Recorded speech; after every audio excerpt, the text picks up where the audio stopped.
सरकार ने supreme court से बीसीसीआई मामले में अपने फैसले पर दोबारा विचार करने की अपील की है। अटॉर्नी जनरल मुकुल रोहतगी ने सुप्रीम कोर्ट में कहा कि भले ही बीसीसीआई एक प्राइवेट संस्था है, लेकिन इसका कुछ हिस्सा सरकार को भी प्रभावित करता है।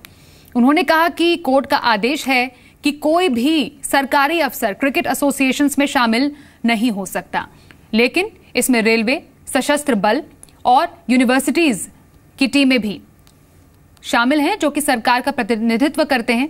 और आज ही कोर्ट में बीसीसीआई में एडमिनिस्ट्रेटर की नियुक्ति के मामले में एमिकस क्यूरे गोपाल सुब्रमण्यम और अनिल दीवान ने सीलबंद लिफाफे में सुप्रीम कोर्ट को 9 नाम सौंपे हैं।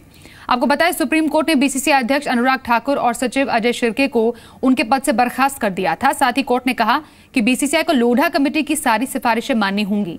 इस मामले में अगली सुनवाई अब 24 जनवरी को होगी। चलिए, मेरे से होगी दीपक अब हैं इस पूरी खबर पर और बातचीत करने के लिए। तो अब बीसीसीआई के बचाव में केंद्र साफ तौर पर सामने आ गया है। दीपक, दोबारा विचार करने की अपील की गई है।